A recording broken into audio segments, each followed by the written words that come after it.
की कहानी क्राइम से थोड़ी हटकर और रहस्यमयी है।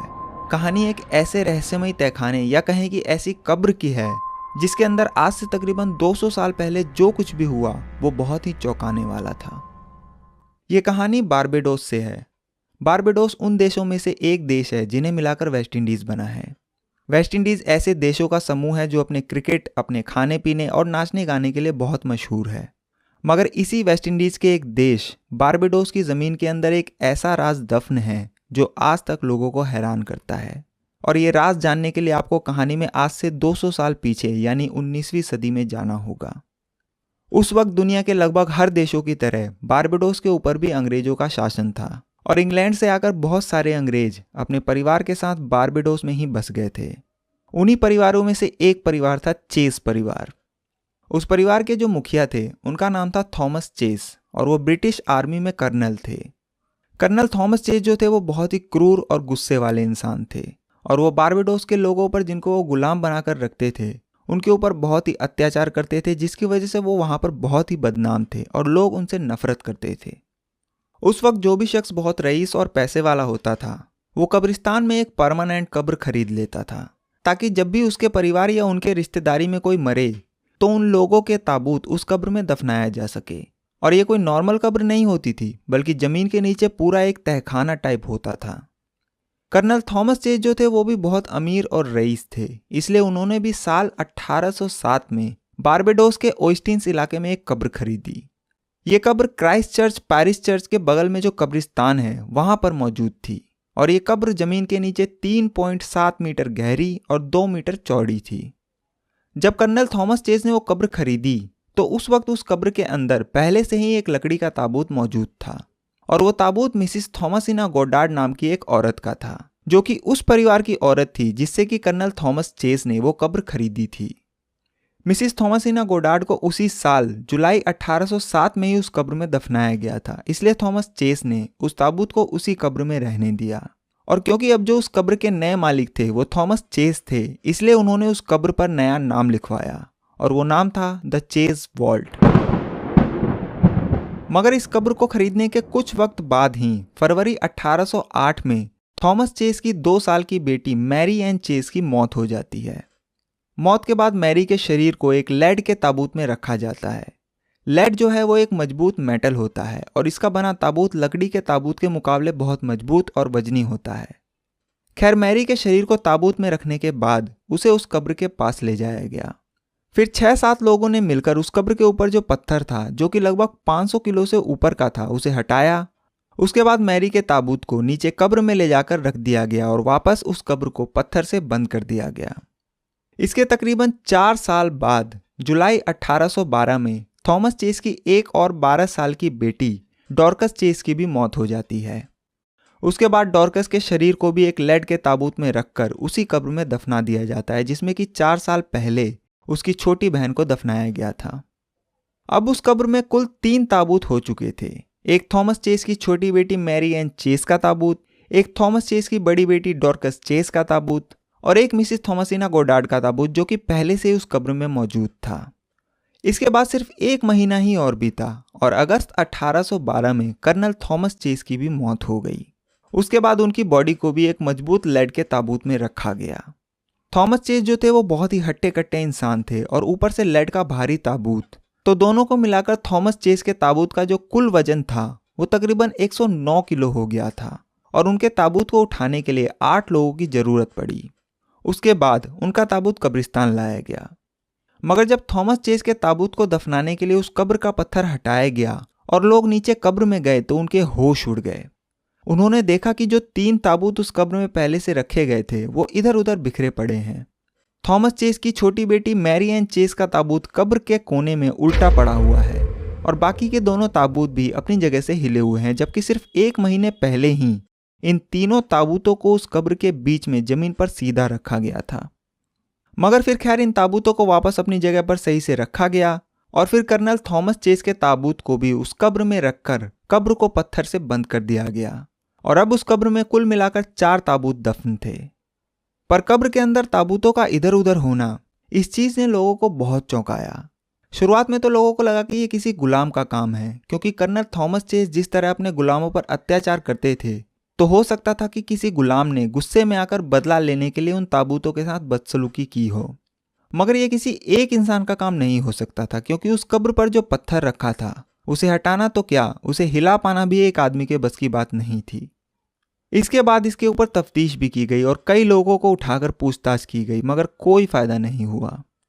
इसके बाद 4 साल और बीत गए और साल 1816 आ गया। सितंबर 1816 में उसी परिवार में एक 11 साल का बच्चा जिसका नाम चार्ल्स ब्यूस्टर एम्स था, उसकी मौत हो जाती है।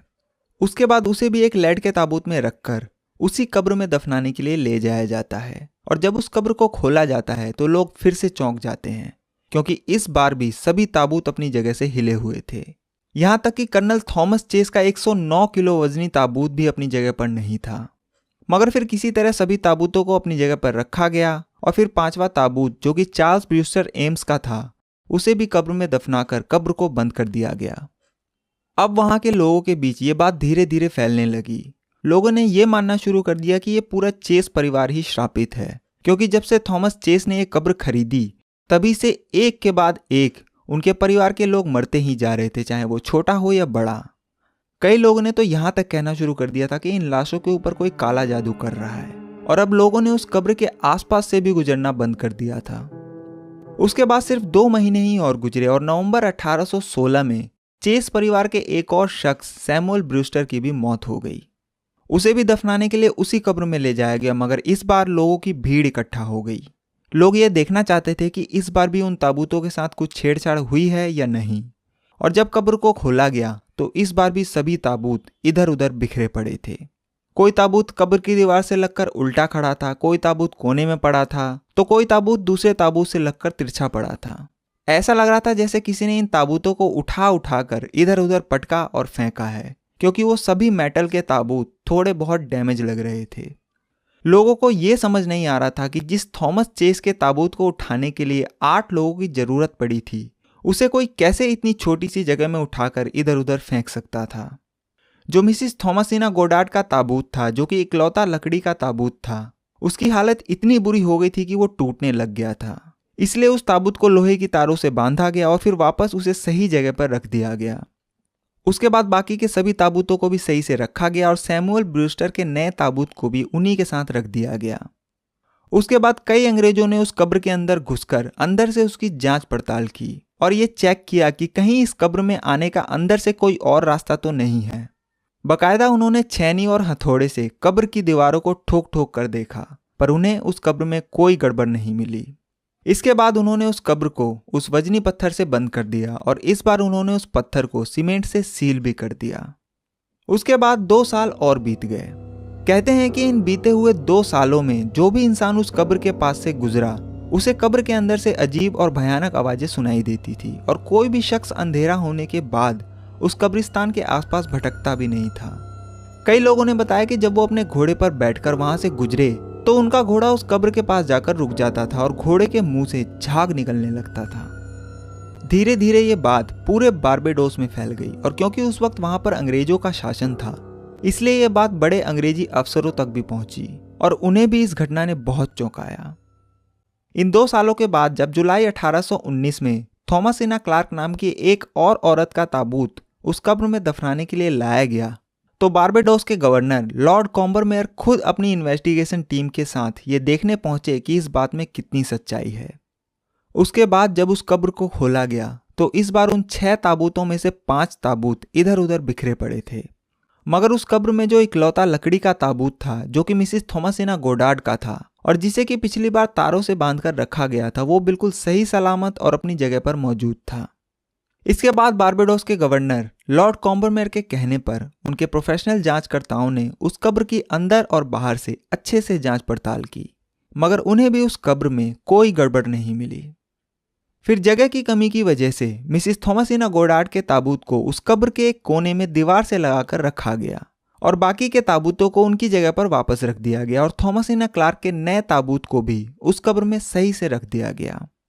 उसके बाद लॉर्ड कॉम्बरमेयर के कहने पर पूरे कब्र की जमीन पर रेत बिछा दिया गया ताकि अगर कोई भी शख्स इस कब्र में दाखिल हो तो उसके पैरों के निशान रेत पर आ जाए।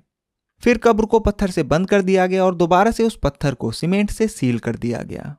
इस बार गवर्नर लॉर्ड कॉम्बरमेयर ने उस सीमेंट के ऊपर अपनी ऑफिशियल मोहर भी लगा दी, ताकि अगर कोई भी उस सीमेंट को हटाने की कोशिश करे तो पता चल जाए।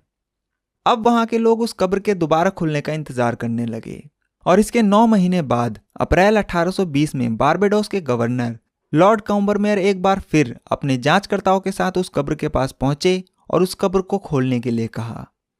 इस बार इस कब्र को किसी ताबूत को दफनाने के लिए नहीं, बल्कि ये साबित करने के लिए खोला जाना था कि ये किसी इंसान का ही काम है और लोगों के अंदर से डर को भी दूर करना था। जिस दिन इस कब्र को खोला जाना था उस दिन वहां हजारों लोगों की भीड़ इकट्ठा हो गई और सभी ये जानना चाहते थे कि इस बार उस कब्र में क्या हुआ है। उसके बाद पहले तो ये चेक किया गया कि जो मोहर गवर्नर ने सीमेंट के ऊपर लगाई थी वो सही सलामत है या नहीं। तो वो मोहर बिल्कुल सही सलामत थी। इसके बाद उस सीमेंट की सील को तोड़ा गया और फिर उस 500 किलो के पत्थर को हटाकर जब जांच करने के लिए अंग्रेजी अफसर उस कब्र में घुसे तो उन्हें कब्र में बिछाई गई रेत के ऊपर कोई निशान नहीं मिला, मगर कब्र के अंदर दफन सभी ताबूत अपनी पुरानी जगह पर मौजूद ही नहीं थे। कोई उल्टा पड़ा था, कोई दीवार से लगकर उल्टा खड़ा था, तो कोई दूसरे कोने में पड़ा था। ये देखने के बाद अब सभी लोगों को यकीन हो गया कि ये किसी इंसान का नहीं बल्कि ऊपरी शक्ति का काम है। उसके बाद उस कब्र में जितने भी ताबूत मौजूद थे सभी को वापस बाहर निकालकर कहीं और दफना दिया गया और उस कब्र को हमेशा के लिए बंद कर दिया गया। धीरे धीरे जब कुछ और वक्त गुजरा तो एक कहानी सामने आई और उस कहानी में पता चला कि कर्नल थॉमस चेस की जो बड़ी बेटी थी डॉर्कस चेस, जिसे कि थॉमस चेस से पहले उस कब्र में दफनाया गया था, उसकी मौत इसलिए हुई क्योंकि थॉमस चेस अपनी बेटी डॉर्कस चेस को बहुत मारते और पीटते थे और उसके ऊपर भी अपने गुलामों के जैसे अत्याचार करते थे। कई जगह तो ये भी कहा गया कि थॉमस चेस अपनी बेटी का शारीरिक शोषण भी करते थे, जिसकी वजह से डॉर्कस चेस ने खाना पीना बंद कर दिया था और उसकी मौत हो गई। और क्योंकि डॉर्कस चेस की मौत नेचुरल नहीं थी और वक्त से पहले ही एक तरह से उसने अपने आप को भूखा रखकर खुद अपनी जान ली थी, इसलिए जब जुलाई 1812 में उसे कब्र में दफनाया गया तो उसी की आत्मा ये सब करती थी। ये कहानी इसलिए भी मशहूर हुई क्योंकि डॉर्कस चेस के ताबूत को दफनाने से पहले उस कब्र के अंदर सब कुछ बिल्कुल ठीक था, मगर जब से डॉर्कस चेस का ताबूत उस कब्र में दफनाया गया तभी से ये सभी रहस्यमय घटनाएं शुरू हो गई थी। तब से लेकर आज तक 200 साल से भी ज्यादा हो चुके हैं और इस दौरान कई जांचकर्ता उस कब्र की जांच कर चुके हैं।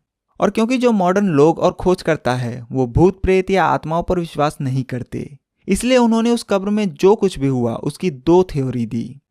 पहली थ्योरी ये कि उस कब्र में जो कुछ भी हुआ वो भूकंप के झटकों की वजह से हुआ, मगर इस थ्योरी को इसलिए नकार दिया गया कि अगर यह सब भूकंप के झटकों की वजह से हुआ होता तो उस कब्रिस्तान में जितने भी ऐसे कब्र थे सभी के साथ ऐसा होता, पर उस कब्रिस्तान के सभी कब्र बिल्कुल सही सलामत थे। दूसरी थ्योरी ये आई कि उस कब्र में बारिश का पानी भर जाने की वजह से यह सब हुआ। इस पानी वाली थ्योरी में थोड़ा दम था क्योंकि बारबेडोस में बहुत बारिश होती है, मगर इसमें दिक्कत ये थी कि जो ताबूत उस कब्र में मौजूद थे उनमें से अगर एक ताबूत को छोड़ दिया जाए तो बाकी के सभी ताबूत लेड यानी मेटल के थे और मेटल के ताबूत पानी में नहीं तैर सकते थे। उनमें से एक ताबूत जो कि कर्नल थॉमस चेस का था वो तो 100 किलो से भी ऊपर का था और उसे पानी पर तैरने के लिए बहुत सारे पानी की जरूरत होती। एक बार को अगर ये मान भी लिया जाए कि ये सभी ताबूत पानी की वजह से ही इधर उधर हुए तो उनकी हालत बिल्कुल अलग होती। जैसा कि मैंने आपको बताया था कि उन ताबूतों में से कोई दीवार से लगकर खड़ा था तो कोई तिरछा पड़ा था। इसके अलावा वो सभी ताबूत टूट फूट भी गए थे और अगर पानी की वजह से ऐसा हुआ होता तो वो ताबूत डैमेज नहीं होते और ऐसे उल्टे पुल्टे नहीं पड़े होते, बल्कि वो सभी ताबूत पानी की वजह से बस ऊपर जाते और फिर वापस नीचे आ जाते। इसलिए इस पानी वाली थ्योरी को भी खारिज कर दिया गया। आज 200 साल बाद भी वो कब्र बारबेडोस के क्राइस्ट चर्च के कब्रिस्तान में मौजूद है और जिन जिन लोगों को उस कब्र में दफनाया गया सभी के रिकॉर्ड्स आज भी चर्च की बुक में दर्ज है। उस घटना के बाद आज तक ना तो किसी ने उस कब्र को दोबारा खरीदा और ना ही किसी और ने उसके अंदर किसी को दफनाया। इस कब्र को देखने आज भी बहुत से लोग वहां पहुंचते हैं, मगर उस कब्र में जो कुछ भी हुआ वो पानी की वजह से हुआ, भूकंप की वजह से हुआ या फिर क्या सच में वो सब डॉर्कस चेस की आत्मा ने ही किया, इसका सच आज तक किसी को नहीं पता।